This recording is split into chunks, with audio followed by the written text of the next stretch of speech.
Hello students, myself Mohammad Alam Ansari. स्वागत है आपका अपने इस YouTube channel Alam foundation classes पे। बच्चों, आज है पॉलिटेक्निक एंट्रेंस एग्जाम के प्रिपरेशन का डे 10, ठीक है। और डे 10 में मैथ्स पोर्शन का है, क्योंकि साइंस के हमने डे 12 तक के वीडियो अपलोड कर दिए हैं। जिन लोगों ने साइंस के डे 12 तक के वीडियो नहीं देखे हैं वो यूट्यूब पे टाइप करें आलम फाउंडेशन क्लासेस और वहाँ से जाके प्लेलिस्ट से देखें। बट आज हम पढ़ेंगे बच्चों मैथमेटिक्स डे 10 में। देखिए, डे 9 में हमने आपको पढ़ाया था क्वाड्रेटिक इक्वेशन, द्विघात समीकरण। पहले 20 से 25 मिनट मैं क्वाड्रेटिक इक्वेशंस के बहुत ही बेहतरीन और बहुत ही इंपॉर्टेंट सवाल लेके आया हूँ आज आपके लिए।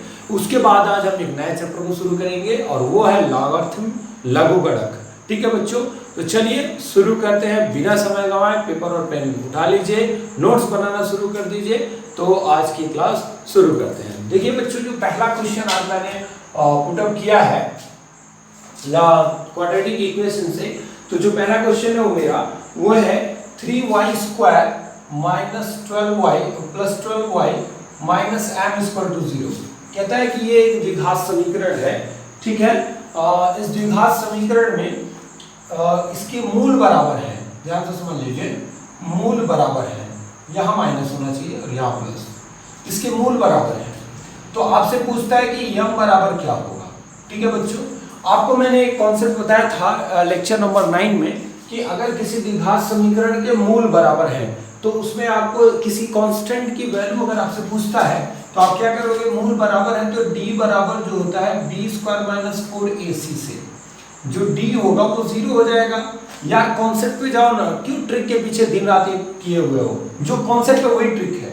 आपकी कैलकुलेशन स्पीड अगर बहुत अच्छी है तो ट्रिक की जरूरत ही नहीं है, और ट्रिक पे मुझे उतना ज्यादा बिलीव नहीं है। कुछ ऐसे ट्रिक हैं जो हर जगह काम करते हैं, बट कुछ ऐसी चीजें हैं ना जहाँ पे हमें मेथड्स ही ज्यादा बेनिफिशियल होते हैं। तो इन बात को समझ लीजिए, मूल बराबर है तो d 0 होगा। जब d 0 होगा तो b square minus 4ac equal to 0, यानी b square equal to 4ac। ठीक है, तो b की वैल्यू है माइनस 12 का स्क्वायर। ठीक है बच्चों, 4 इंटू a की वैल्यू है 3 और c की वैल्यू है m, तो ये हो जाएगा 144 और ये 12m हो जाएगा। 12 से 144 कटेगा तो कितना आ जाएगा 12, तो m इक्वल टू व्हाट 12। तो यहाँ पे अगर इस द्विघात समीकरण के मूल बराबर है तो m की वैल्यू आपको क्या मिलेगी, 12 मिलेगी। तो ऐसे ही बहुत सारे इंटरेस्टिंग क्वेश्चंस, अभी बहुत बेसिक क्वेश्चन स्टार्ट किया है। चलिए इससे थोड़ा सा और डीप देखते हैं, इससे थोड़ा सा और स्टैंडर्ड क्वेश्चन देखते हैं जो हमारे पॉलिटेक्निक एंट्रेंस एग्जाम में पूछा जा सकता है। पहले इसको आप पॉज करिए, पॉज करके इसको नोट करिए, तो फिर मैं अगले क्वेश्चंस की तरफ बढ़ता हूँ। हो गया बच्चों नोट? बिल्कुल। अब देखो, कुछ क्वेश्चंस ऐसे आते हैं ना जो बहुत ही ज्यादा कॉन्सेप्चुअल होते हैं, उनको अगर आप सीख गए तो बहुत आसान है।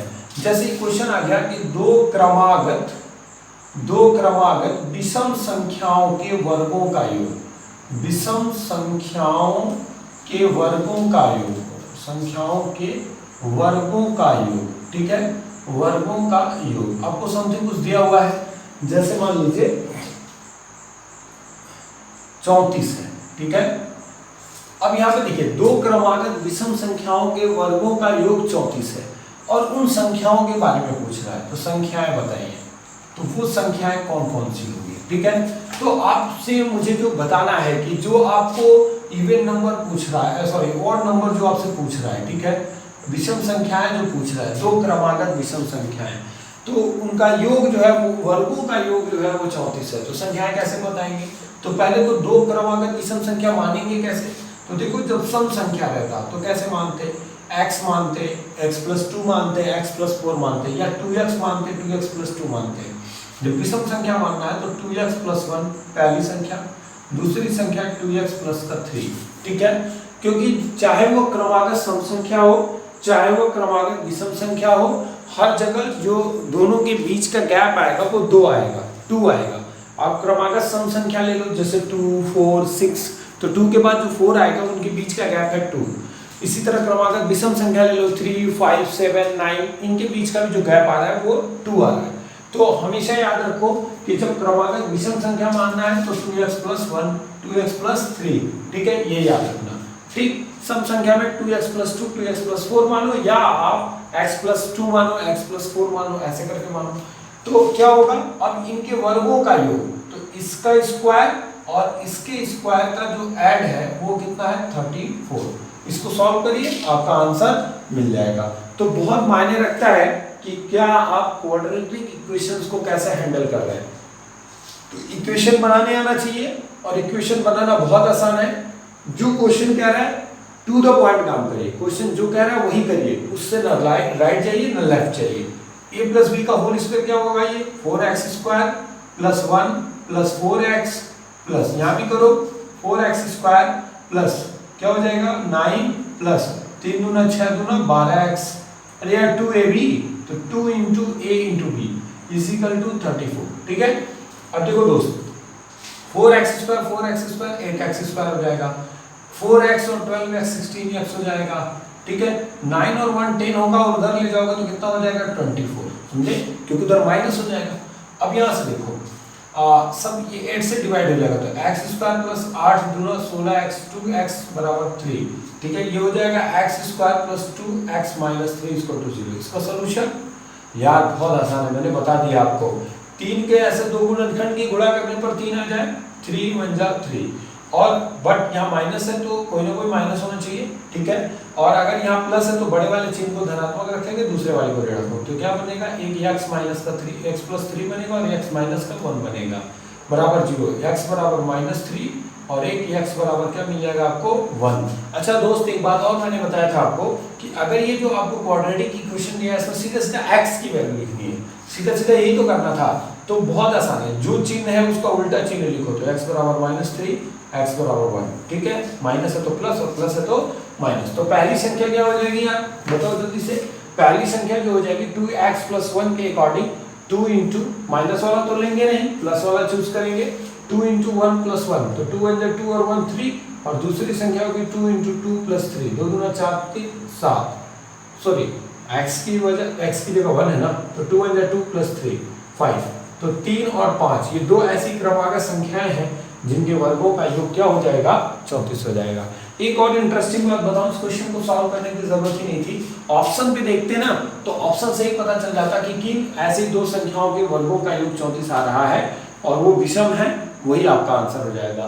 तो ये तो चूंकि छोटा डिजिट है ना, मान लो ये 34 है, बड़े डिजिट में भी यही काम करेंगे।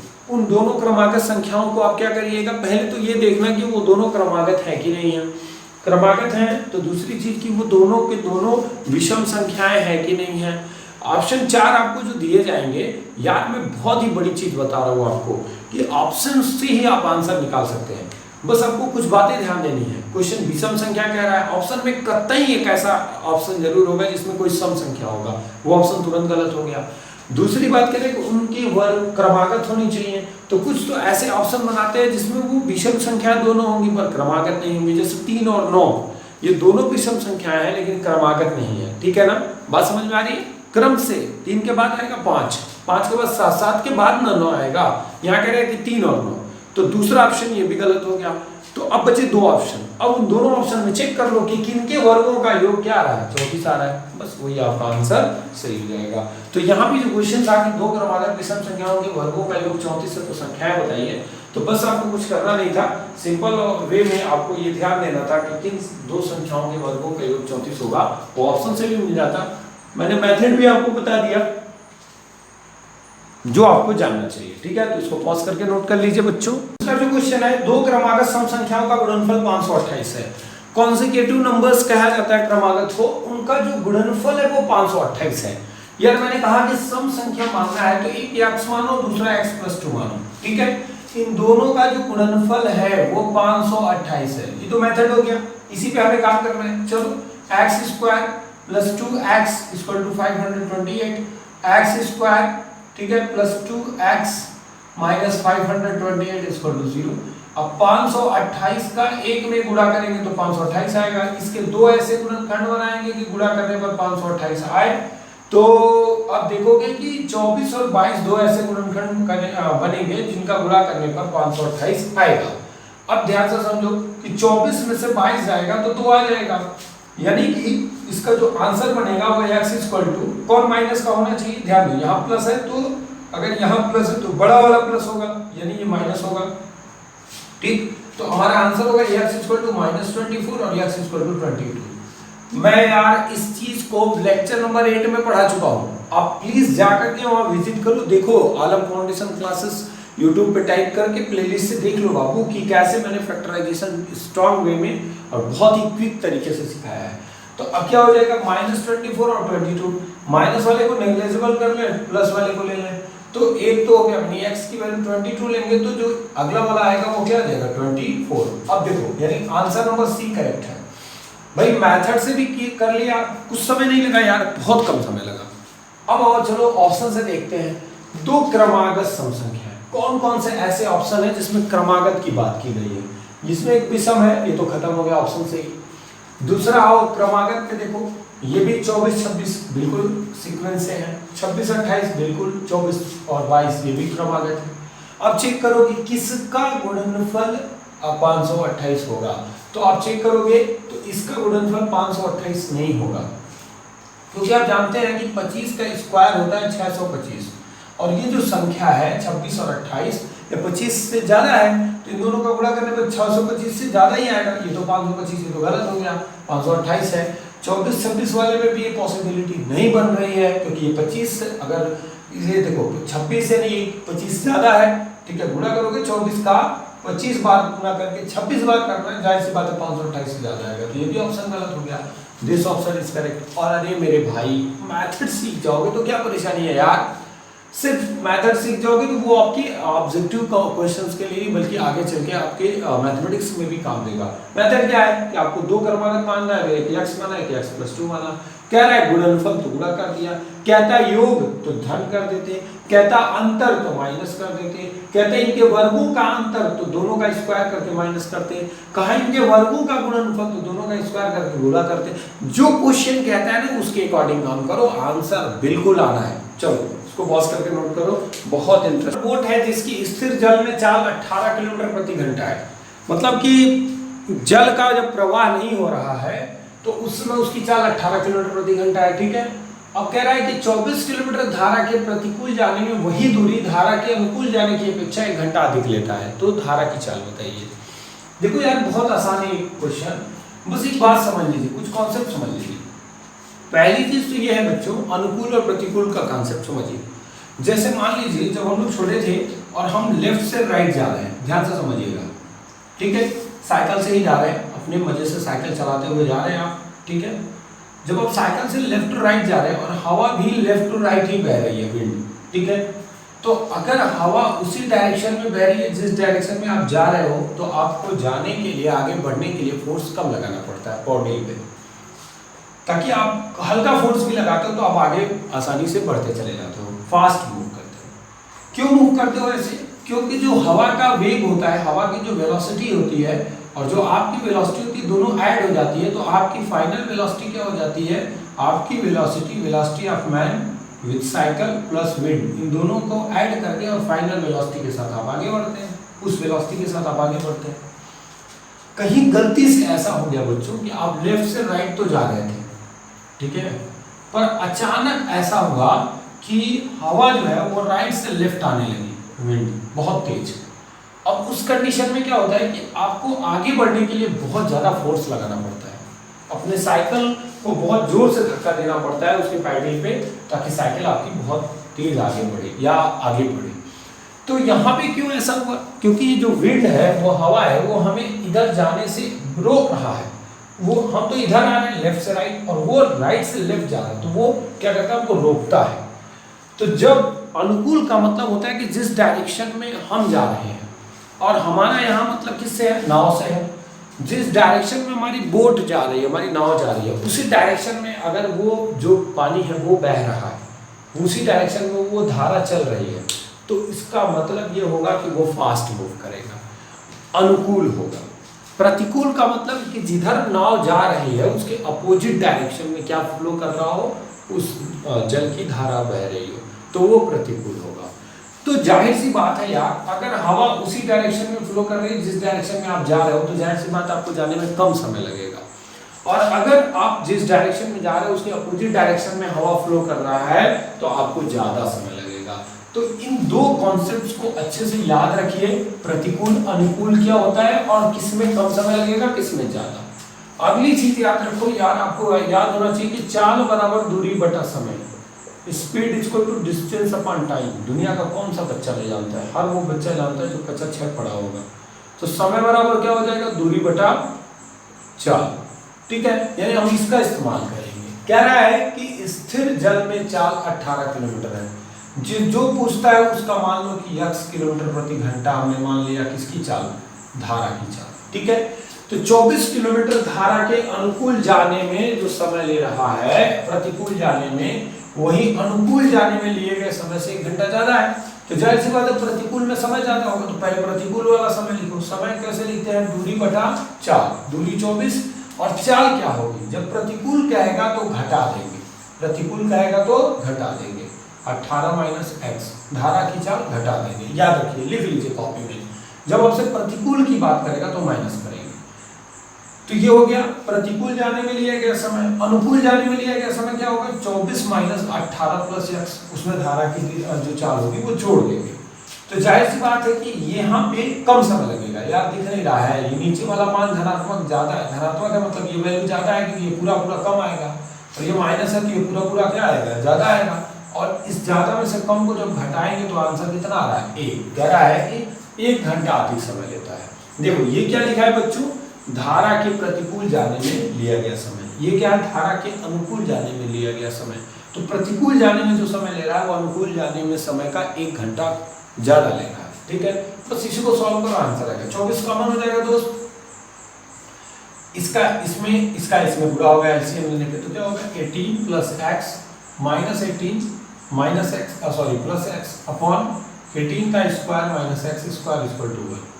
ध्यान से देखो मैंने किया क्या है दोस्त, मैंने किया है यार, यहाँ 24 कॉमन ले लिया है, इन दोनों का एलसीएम ले लिया है। काम खत्म। 18 से 18 सही हो गया, x और x 2x 24 का गुणा होगा तो 48x इज इक्वल टू, उसका गुणा करो 324 माइनस एक्स स्क्वायर। अब सोचो ये कैसे हो गया? 18 का वर्ग होता है। अब इसको थोड़ा क्वाड्रेटिक बनाओ सही से। एक्स स्क्वायर, ठीक है बच्चों, minus 48x plus 324 is equal to 0। बिल्कुल गलत किया हूँ मैं।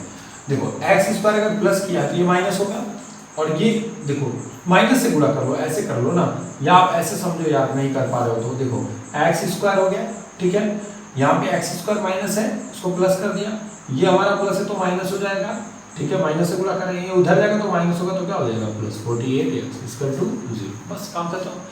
X square plus 48x minus 324 बराबर 0। अब 324 के दो ऐसे गुणनखंड बताओ कि गुणा करने पर 324 आया, लेकिन जोड़ने या घटाने पर 48 आना चाहिए।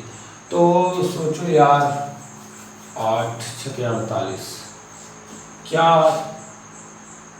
54 और 6 चौको 24 को 4 बचा 2 और 6 5 30 2 32 8 हो गया। देखो कितना आ गया?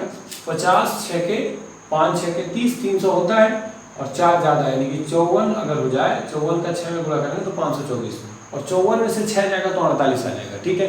यानी इसके जो दो फैक्टर बनेंगे वो बनेंगे 54 और क्या हो जाएगा? 6। कौन प्लस होगा बच्चों? यहाँ प्लस है तो ये वाला प्लस होगा और ये माइनस होगा।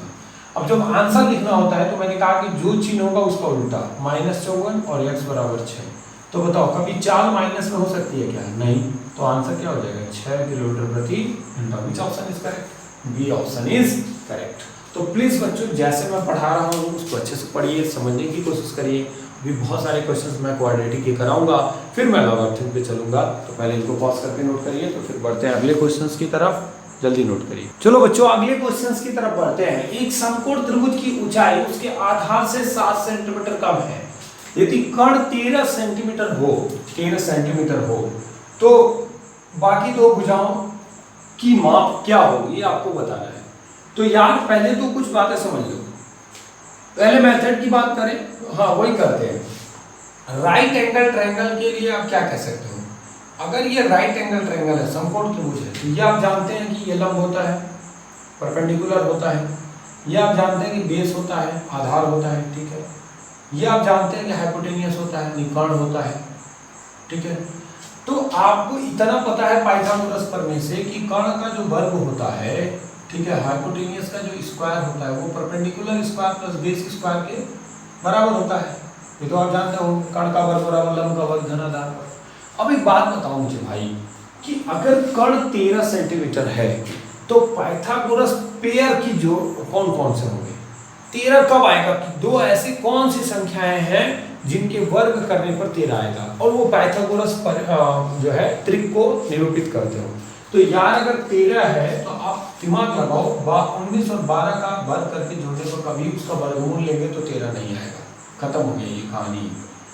12 और 3 जोड़ने को तो कतई नहीं आएगा, क्योंकि 12 और 3 के बीच का गैप क्या है? 7 नहीं है। कह रहा है कि ऊंचाई आधार से 7 सेंटीमीटर कम है, तो गैप भी तो 7 होना चाहिए।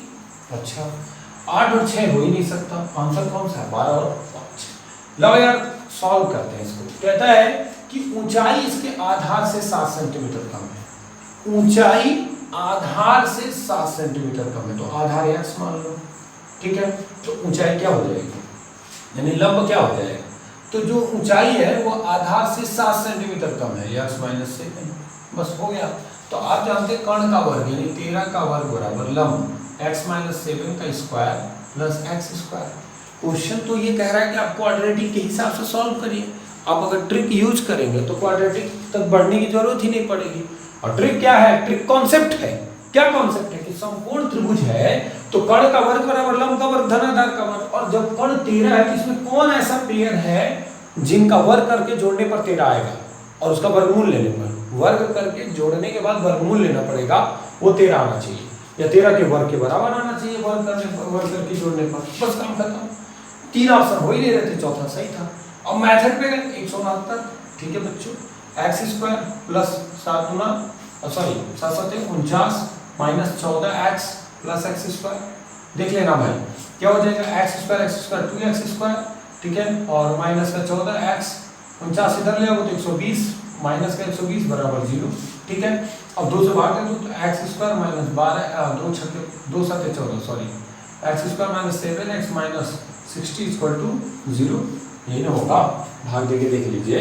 अच्छा अब देखिए, अब इसके ऐसे दो गुणनखंड बनाएंगे, गुणा करने पर 60 आ जाए, लेकिन जोड़ने घटाने पर 7 आ जाए, तो 12 बचे 60। यहाँ माइनस है तो बड़े वाले को माइनस करेंगे, तो x बराबर 1 आएगा 12 और x बराबर 1 आ जाएगा -5, -5 छोड़ देंगे, x बराबर 12, यानी कि उसका बेस जो हो जाएगा वो क्या हो जाएगा 12, तो लंब कितना हो जाएगा 5, यानी 12 और 5 आपका आंसर होगा। देखिए 12 और 5 आंसर सही है। तो प्लीज इसको भी पॉज करके नोट कर लीजिए, और ये बिल्कुल पहले से डिफरेंट टाइप का क्वेश्चन है।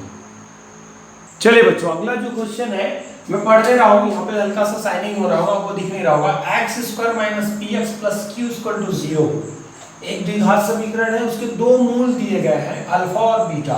आपसे पूछ रहा है कि अल्फा अपान बीटा प्लस बीटा अपान अल्फा की वैल्यू क्या होगी।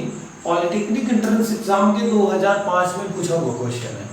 देखो दोस्त, जब ऐसे क्वेश्चन आए ना तो डरना नहीं, ठीक है ना, दिमाग लगाना। दिमाग क्या लगाना है, जो तुम बेसिक पढ़े हुए हो। क्या पढ़े हो, x square minus p x plus q equal to 0 है, तो इसके लिए अल्फा प्लस बीटा जानते हो और alpha minus beta, sorry alpha into beta जानते हो। ये दो बातें आपको पता है। क्या होता है अल्फा प्लस बीटा, तो आपने पढ़ा था माइनस बी अपॉन ए, पढ़ा था ना। बी क्या था, एक्स का गुणा, और एक्स का गुणा ऑलरेडी माइनस में है, तो माइनस रहने तो माइनस बी। ये ध्यान देना, बहुत सारी गलतियां होती हैं दोस्त, बहुत सारे बच्चे ऐसी गलती करते हैं। यहाँ ये नहीं ध्यान देते कि यहाँ माइनस है कि प्लस है। यार जब प्लस है तभी ये माइनस है, अगर यहाँ माइनस है तो ये माइनस बाहर वाला इसको प्लस करेगा। तो कुछ लोग क्या करते हैं, इसको छोड़ देते हैं और बस सोचते हैं कि सर ये माइनस है तो वही तो माइनस यहाँ लिखा है। नहीं मेरे भाई, ये सब गलतियां मत कीजिए। ये पॉलिटेक्निक एंट्रेंस एग्जाम बहुत बड़ा नहीं है, बट ये ऐसी छोटी छोटी गलतियां करता है ना, वो बहुत बहुत ब्लंडर हो जाता है, बहुत खतरनाक हो जाता है। तो यहाँ क्या हो जाएगा, माइनस बी, ए का मान 1 है तो ये हो जाएगा बी। अल्फा इंटू बीटा क्या होगा दोस्त, तो सी अपॉन ए, सी की जगह क्या है क्यू, और ए की जगह मतलब 1, तो क्यू हो जाएगा। बस हल कर लो। इसी को पूछ रहा है ना, एलसीएम ले लो, अल्फा इंटू बीटा तो क्या हो जाएगा, alpha square plus beta square हो जाएगा। नहीं समझ में आया, एलसीएम अल्फा बीटा होगा, इसका गुणा होगा तो अल्फा स्क्वायर, इसका गुणा होगा तो बीटा स्क्वायर। अब देखो alpha square plus beta square तो नहीं तुमको पता है, बट अल्फा प्लस बीटा पता है, तो इसको क्या लिख सकते हैं, अल्फा प्लस बीटा का होल स्क्वायर, ठीक है। देखो अल्फा प्लस बीटा का whole square minus 2 alpha beta लिख सकते हैं। देखो कैसे, अब यहाँ समझने वाली चीज है बच्चों, इसको मैंने कैसे लिखा है ऐसे, A square plus B square बराबर क्या होगा। तो आप ये मत सोचो A square plus B square बराबर क्या होगा, ए प्लस बी का होल स्क्वायर क्या होता है, ए प्लस बी का होल स्क्वायर। वो होता है ना A square plus B square plus 2ab, होता है कि नहीं होता है? तो जब ये इधर जाएगा तो क्या हो जाएगा, ए प्लस बी का होल स्क्वायर माइनस 2ab बराबर what, a square plus B square. तो जहाँ a square plus B square है वहाँ क्या लिख सकते हैं, ए प्लस बी का होल स्क्वायर माइनस 2ab, बस वही काम तो किया मैंने। अब क्या होगा दोस्त, यहाँ पे देखो अल्फा प्लस बीटा की जगह क्या है p, तो p का square minus 2 into alpha beta की जगह क्या है q upon alpha into beta की जगह क्या है q, बस दिस इज योर आंसर। तो जब भी क्वेश्चन ऐसे पूछे जाए तो डरिएगा मत प्लीज बच्चों, ऐसे बहुत सारे क्वेश्चन पूछे जा सकते हैं। ये नहीं पूछेगा आपसे पूछ देगा alpha square plus beta square बताओ, ठीक है, वो तो आपको दिख ही रहा है, अल्फा स्क्वायर बीटा स्क्वायर की वैल्यू क्या आ गई p स्क्वायर माइनस 2q। एक पूछ देगा alpha cube plus beta cube बताओ, समझिए बात। अब alpha cube plus beta cube किसको पता है, किसी को नहीं पता है, बट एक बात तो पता है ना, और ए क्यूब प्लस बी क्यूब, तो ए प्लस बी, ठीक है। दूसरे क्वेश्चन में ए स्क्वायर, समझ में वाली बात, A square plus B square minus A B पढ़ा था, बोलो A plus A cube plus B cube का यही फॉर्मूला पढ़ा है ना। अब देखो अल्फा प्लस बीटा, ध्यान देना भाई, इस alpha square plus beta square की वैल्यू निकाल लिया यार यहाँ से, नहीं समझ में आया तो alpha square plus beta square की जगह लिख सकते हैं ना, क्या अल्फा प्लस बीटा का होल स्क्वायर और माइनस 2 अल्फा बीटा, और ये माइनस अल्फा बीटा तो माइनस 3 अल्फा बीटा हो जाएगा। बस यार रखो, हल करो, आंसर आ जाएगा। तो जब भी आपसे क्वेश्चन पूछे जाएंगे इस तरह के तो आप समझिएगा, कहेगा कि इसके दो मूल अल्फा बीटा इनके व्युत्क्रम का योग, यानी 1 अपान अल्फा प्लस 1 अपान बीटा पूछ रहा है, ये होगा अल्फा प्लस बीटा अपान अल्फा बीटा। इसका आंसर क्या आ गया, देखो अल्फा प्लस बीटा क्या है p और अल्फा इंटू बीटा क्या है q, तो इसका आंसर आ जाएगा p अपॉन q। मैं एक ही क्वेश्चन में बहुत सारे कॉन्सेप्ट सिखाने की कोशिश कर रहा हूँ, वो समझिए और सीखने की कोशिश करिए दोस्त। मान लीजिए आपसे दे दिया alpha square upon beta plus beta square upon alpha की वैल्यू बताने के लिए, तो ये क्या बन जाएगा जानते हो, alpha cube plus beta cube upon alpha beta, ऐसा बन जाएगा। बस अब इसको आपको समझ लेना है कि इसके साथ कैसे ट्रीटमेंट करना है, बस वो ट्रीटमेंट वही है। मैं क्या करता, मैं डायरेक्ट ये लिख देता तो कहता देखो ये शानदार ट्रिक है, बस इसको रट लो। क्यों रटे भैया, क्यों रटे, मैथमेटिक्स रटने के लिए आए हैं, सीखने आए हैं। सीखा कैसे, कॉन्सेप्ट, कॉन्सेप्ट जो कहेगा उसी के अकॉर्डिंग हम काम करेंगे। अब ये जो इक्वेशन मैंने दिया है ना, x square minus p x plus Q बराबर 0, कभी कभी इस इक्वेशन को भ्रमित इक्वेशन में बदलता है, भ्रम करने वाला इक्वेशन। जैसे हम फंडामेंटल इक्वेशन पढ़े A X square plus B X plus C बराबर 0, हम इसके लिए तो पढ़े हैं ना यार, ए प्लस बी और ए माइनस बी का मान, अल्फा प्लस बीटा का मान माइनस बी अपान ए, अल्फा इंटू बीटा का मान सी अपान ए। ये इक्वेशन देगा, बस थोड़ा सा चेंज करेगा और आपकी पूरी की पूरी जो बुद्धि है ना वो धाराशायी हो जाएगी। कैसे देगा देखो, C X square plus B X plus A बराबर 0, करो अब सुबह से शाम तक मेहनत। यार जल्दीबाजी बहुत खतरनाक चीज होती है, जिसको हमारे यहाँ देहात साइड में हौवार चंद कहते हैं। तो ज्यादा हौवारी मत दिखाइए, मतलब जल्दीबाजी ज्यादा मत करिए, थोड़ा सा सोचिए समझिए तब करिए, ठीक है।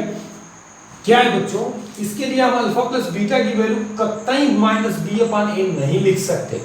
अल्फा प्लस बीटा क्यों नहीं लिख सकते, क्योंकि यहाँ x देखो, यहाँ पे एक्स स्क्वायर का गुणांक a होता है तब हम ये लिखते हैं। तो हर चीज के दो बातें हैं, मैंने आपको ये भी लिखवाया था माइनस बी अपान ए, और उसके बाद लिखा था माइनस एक्स का गुणांक बटे एक्स स्क्वायर का गुणांक, वो याद रखो। तो इसके लिए अगर अल्फा प्लस बीटा लिखोगे तो x का गुणांक माइनस का b माइनस एक्स का गुणांक बटे एक्स स्क्वायर का गुणांक सी, यह आंसर आ जाएगा। और अगर पूछेगा अल्फा इंटू बीटा बताओ, तो वो क्या होता है, अचर पद, वो क्या है a अपॉन एक्स स्क्वायर का गुणांक सी, तो a अपॉन क्या हो जाएगा c हो जाएगा। तो आपको समझना होगा बच्चों कि कैसे हम क्वेश्चंस को हैंडल करेंगे, उनके क्वेश्चंस को सॉल्व करने का पैटर्न क्या अपनाएंगे जिससे हमारे आंसर बहुत इजी वे में आ जाए। तो प्लीज इनको पॉज करके नोट करिए। तो बढ़ते हैं नेक्स्ट क्वेश्चंस की तरफ, नेक्स्ट टॉपिक की तरफ। चले बच्चों, अब देखिए जो 2008 में पूछा हुआ ये क्वेश्चन है। क्वेश्चन कह रहा है कि 3x square minus 2k plus 1x minus k minus 5 equal to 0 के मूलों का जो योग है मूलों के गुणनफल के बराबर है, तो k बराबर क्या होगा। यार बहुत आसान है, मुझे क्वेश्चन का सॉल्यूशन यहाँ दे दिया है। देखो जो क्वेश्चन है वो अपने आप में सॉल्यूशन है, बहुत इजी है यार, ढूंढने की हमारे पास एबिलिटी होनी चाहिए। तो मूलों का योग यानी अल्फा प्लस बीटा बराबर अल्फा इंटू बीटा।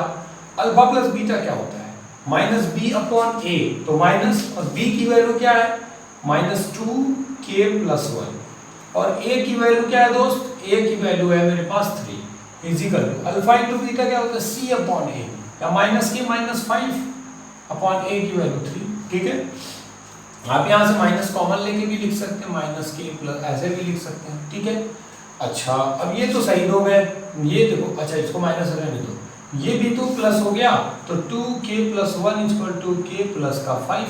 अच्छा तो यहाँ से हो गया k = 6 हो जाएगा ना, गलत, ये उधर जाएगा तो 4 होगा ना, k = कितना हो गया 4, कहीं ऑप्शन में है, बिल्कुल सी ऑप्शन इज करेक्ट। तो बड़े आसान है यार, क्वाड्रेटिक इक्वेशंस के जितने सवाल है बहुत आसान है। तो चलिए बच्चों, आज क्वाड्रेटिक इक्वेशन में बस इतने सवाल बताता हूँ मैं।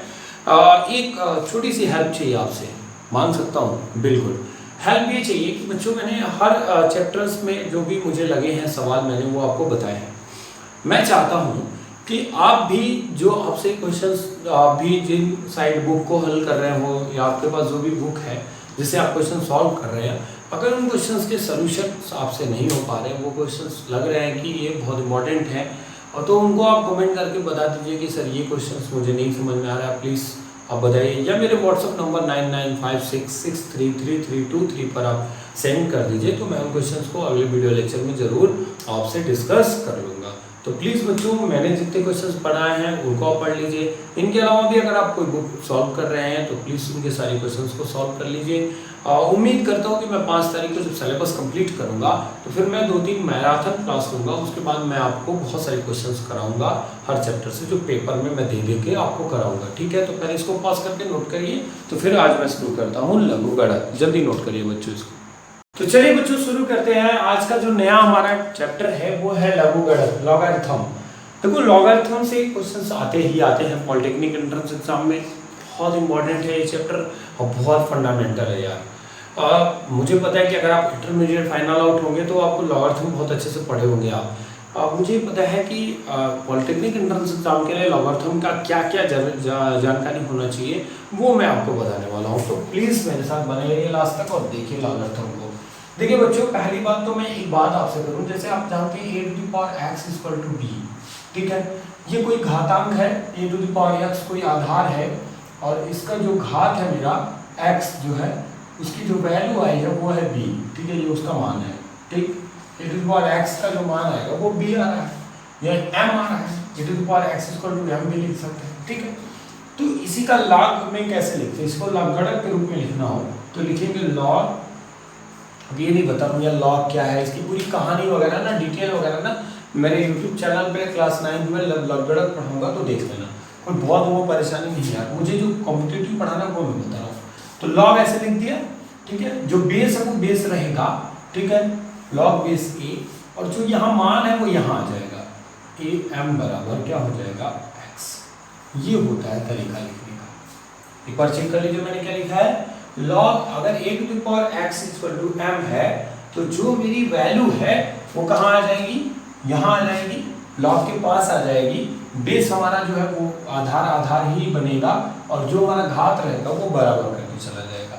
जैसे मैं कहीं पे लिख दिया हूँ 2⁵ = 8, ये है आधार रूप, ठीक है, ये घातांक रूप, कहेगा लघुगणक रूप लिखो। आया है मेरे भाई, बहुत आसान है यार। आप क्या सोच रहे हो कि आपसे कोई बहुत टफ क्वेश्चन पूछने वाला है? जी नहीं, ये क्वेश्चन आया हुआ है, मतलब आपको घातांक रूप दिया था और कहा था कि उसका लघुगणक रूप होगा, तो इसका लघुगणक रूप लिखना हो, इसका लॉगरिथम फॉर्म लिखना हो तो क्या होगा, लॉग हमारा जो बेस है वो बिल्कुल वही रहेगा, यहाँ 8 है तो यहाँ 8 आ जाएगा, = क्या हो जाएगा बच्चों 3। ये हमारा लघुगणक रूप हो जाएगा। जैसे एक क्वेश्चन और मैं देता हूँ, जैसे 10⁻⁻² की वैल्यू होती है 1/100 होती है ना, तो अगर मैं इसको लॉग के रूप में लिखूं तो लॉग बेस 10 हो जाएगा, 1/100 = हो जाएगा -2। बस ये आपको याद रखना है, जैसे मैंने लिखा है वैसे आपको लिखने आना चाहिए, बस उसके बाद से तो कोई परेशानी वाली बात नहीं है। समझ में आ रही है बात? तो इस तरह से मैंने बताया कि किसी भी घातांक को हम लघुगणक के रूप में कैसे लिखते हैं। तो पॉज करके नोट करिए, फिर हम लघुगणक के फॉर्मूले सीखेंगे, फिर क्वेश्चंस करेंगे। तो चलिए बच्चों, आपके लिए मैंने बहुत सारे फॉर्मूले लिख दिए बोर्ड पे पहले से, आपका समय बचे ताकि मैं और सारे क्वेश्चंस आपसे करा सकूं लॉगरिथम की। जैसे लॉग बेस a m है, बेस हमेशा a का मतलब कुछ भी हो सकता है, 10 2 कुछ भी, लेकिन अगर किसी लॉग का बेस नहीं दिया तो उसका बेस 10 लेना, हमेशा याद रखना। लॉग बेस a mn की वैल्यू m into n, गुणा है तो जोड़ होगा log m plus log n। यार जैसे आपने घातांक का नियम पढ़ा था ना, ठीक है, उसी तरह से काम करेगा ये, m into n m plus n, m upon n log m minus log n, ठीक है। log a बेस है, m पे पावर n है तो जो घात होता है वो आगे आ जाता है, तो क्या हो जाएगा n log a to the power a m हो जाएगा। log am को क्या लिख सकते हैं, log bm, बेस चेंज कर दिया, ठीक है, इनटू log a पर b, a b, तो log bm बराबर अपॉन log ba, यानी log m upon log a लिख सकते हैं। log m को क्या लिख सकते हैं, ध्यान दीजिए, log a उसका बेस है और m है, तो log m को लिख सकते हैं log बेस b, log के b बेस के m, और log उसका भी बेस वही रहेगा और a लिख सकते हैं, यानी m अपॉन a लिख सकते हैं। अगर किसी log में देखो जैसे 2 पे 4, 4 पे 8, 8 पे 2, ऐसे कुछ करके a to the power m b to the power n ऐसे है, तब क्या करोगे, जो आपका ये n और m है ना वो बटे में आएगा, n upon m log a base a b हो जाएगा। log a b लिखा है, ठीक है, बेस a है और ये b लिखा हुआ है, तो इसको लिख सकते हैं 1 अपॉन, क्या लिख सकते हैं, 1 अपॉन बेस b बना देंगे और वहां पे क्या आ जाएगा, a आ जाएगा, ठीक।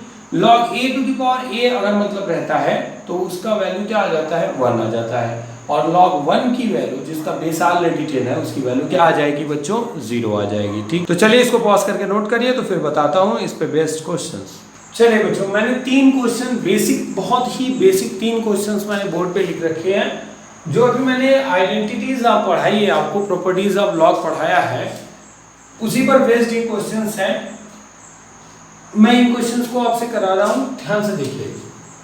पहले वाले क्वेश्चन को ध्यान से समझिए, log बेस 10 है, 0.001 है, तो इसको हम क्या लिख सकते हैं, log बेस 10 तो रहने देंगे, इसको लिख सकते हैं कितना दशमलव भाई, 4 अंक पे, तो लेके उधर जाओ, कोटिमान पढ़ाया है ना, 10 टू द पावर -4। अब log का कॉन्सेप्ट लगाओ, log a to the power b, log base a b to the power m, तो यहां आगे आ जाएगा, तो -4 log बेस 10 हो जाएगा, तो इसकी वैल्यू क्या होती है, 1, तो आंसर क्या आ जाएगा, -4। इस ऑप्शन इज करेक्ट बी, ठीक है। आपको पहले इसको क्या करना था, दशमलव से 10 की घात में बदल देना था, तो ये दोनों सेम हो गया, log a to the power a की वैल्यू क्या होती है, 1 होती है, बस वही काम करना था, तो -4 आपका आंसर आ जाएगा, जो आपका मल्टीप्लाई के रूप में है। अगला क्वेश्चन है log bc upon a square plus log ac upon b square plus log ab upon c square की वैल्यू क्या होगी। तो आप कह रहे हो सर मजाक चल रहा है, इतने आसान क्वेश्चन पूछ रहे हो। बहुत मजाक नहीं चल रहा, ऐसे क्वेश्चंस पूछे जाते हैं। पहले बेसिक चीज़ों को उठाता हूँ, फिर मैं डेप्थ तक ले जाता हूँ, ये मेरी आदत है। अब ध्यान दो, इनको करना है तो log m plus log n plus log एक और आ गया n o आ गया, ठीक है, तो क्या होगा, प्लस रहेगा तो मल्टीप्लाई, तो log बेस कुछ होगा, नहीं कुछ है तो 10 मान लो, तो bc upon a square into ac upon b square into ab upon c square. बस अब इसके बाद तो तुमको कहानी दिख रही है दोस्त, bc upon a into a plus into ac upon b into b, ये सिर्फ आपको स्पष्ट रूप से समझ में आया इसलिए मैंने ऐसा किया है, c इंटू सी। अब क्या होगा दोस्त, ध्यान से देखो, c 2 बार है कैंसिल, b 2 बार है कैंसिल हो गया, a 2 बार है कैंसिल हो गया, सब कट गया, तो log क्या बचेगा 1, और log 1 की वैल्यू क्या होती है 0, तो बी ऑप्शन इज करेक्ट। अगले क्वेश्चन में देखिए, कह रहा है 0.001 का 10 आधार पर लघुगणक। यह क्वेश्चन बिल्कुल इस क्वेश्चन के जैसा है, यहाँ भाषा में लिख दिया और यहाँ पे उसको बीजगणितीय एक्सप्रेशन में लिखा है। तो देखो कैसे करेंगे, लघुगणक के रूप में लिखा है, log बेस 10 आधार 10 बनाया है, किसका 0.001 का, तो क्या हो जाएगा log base 10 to the power -3 पहले आएगा, तो log बेस 10 की वैल्यू क्या होती है 1 होती है, तो आंसर क्या आ जाएगा -3, क्योंकि ये क्या हो जाएगा 10 टू द पावर -3 होगा। तो लघुगणक के जो क्वेश्चंस हैं बहुत बेसिक हैं, बहुत टफ वाले भी हैं, पर आपको पहले बेसिक कराया है जिनको आप समझ सकें कर सकें, इसलिए मैंने बताया। तो प्लीज इनको पॉज करके नोट करिए। तो पढ़ते हैं नेक्स्ट क्वेश्चंस की तरफ। चलिए बच्चों, अगला जो क्वेश्चन है पॉलिटेक्निक के 2006 के एंट्रेंस एग्जाम में पूछा हुआ है, log x plus log 2y बराबर log x प्लस 2y तभी संभव है जबकि इन चारों में से कोई एक कंडीशन को फॉलो करेगा, तो ये वाली जो आपको इक्वेशन दिख रही है ये पॉसिबल होगी। तो यार इसी से सॉल्व करते हैं। देखो log x plus log 2i is equal to log x plus 2i। ठीक है, यहाँ log का बेसिक कॉन्सेप्ट लगा सकते हैं, log m plus log n, तो log m इंटू n, तो log x इंटू क्या हो जाएगा बच्चों, x इंटू 2i हो जाएगा ना। देखो log m plus log n है तो log m इंटू n, तो x इंटू 2i, ठीक है, is equal to log x plus का 2i, ऐसा हो जाएगा। और देखो जब दोनों तरफ से बेस दोनों का इक्वल होगा, ये दोनों log खत्म हो जाएंगे, तो क्या बचेगा आपका x plus x into 2i is equal to x plus का 2i। ठीक है बच्चों, अब क्या होगा यार, अब आपको जो चाहिए वो क्या है, x के टर्म में चाहिए, x की वैल्यू फाइंड आउट करो। तो यहाँ पे x प्लस 2i, इस x को इधर लेके आओ, x into 2i minus x equal to 2i, यहाँ से x कॉमन ले लो तो क्या बचेगा 2i minus 1 equal to 2i, यानी x इक्वल टू क्या हो जाएगा 2i अपॉन 2i माइनस का 1। Which option is correct, B option is correct. यहाँ से जब दोनों तरफ log लिया है ना, देखो दोनों तरफ log है और ये जो वैल्यूज है वो दोनों डिफर है, कोई दिक्कत नहीं। log इसका भी बेस 10 है, इसका भी बेस 10 है, तो ये log से log कैंसिल हो जाएगा, ये वाली वैल्यू इस वैल्यू के इक्वल हो जाएगी। तो इसको पॉज करके नोट करिए। 2000 बच्चों एक क्वेश्चन मैंने बोर्ड पे लिख रखा है, इसको पॉज करके नोट कर लीजिए। और आज मैं पहली बार, अब तक जब से पढ़ा रहा हूँ तब से आज तक में पहली बार मैंने एक क्वेश्चन आपको होमवर्क के रूप में दिया है। प्लीज बच्चों इसको सॉल्व करिए और कमेंट करके इसका आंसर जो ऑप्शन होगा वो आप प्लीज कमेंट में बताइएगा कि इसका कौन सा आंसर सही है। फिर मैं जब अगला वीडियो लेक्चर लॉगरिथम का लाऊंगा, क्योंकि अभी वीडियो बहुत लंबा हो जाएगा और मैं चाह रहा हूँ कि वीडियो लगभग 1 घंटे के अंदर का ही बने। तो मैंने आज जो क्वाड्रेटिक इक्वेशन के सवाल बताया, जो लॉगरिथम का कॉन्सेप्ट बताया, जो लॉगरिथम के 2-3 बेसिक क्वेश्चंस बताए, उनको अच्छे से पढ़ लीजिए। अगले वीडियो लेक्चर में हम लॉगरिथम्स के बहुत सारे सवाल करने वाले हैं, पूरा लॉगरिथम का ही सवाल रहेगा उसमें। ठीक है बच्चों, और उसके बाद मैं नंबर सिस्टम शुरू करूंगा। तो प्लीज़ जो आज पढ़ाया उसको अच्छे से पढ़ लीजिए। अगर मेरा वीडियो आपको पसंद आया हो तो प्लीज़ उसको लाइक करिए, ज़्यादा से ज़्यादा लोगों में शेयर करिए। और चैनल पे नए हो, पहली बार मेरे चैनल पे विजिट कर रहे हो तो प्लीज़ मेरे चैनल को सब्सक्राइब कर दीजिए और बेल आइकन को प्रेस करिए ताकि नए वीडियो का नोटिफिकेशन आपको तुरंत मिल जाए। बहुत बहुत धन्यवाद, पढ़ते रहिए। Thank you.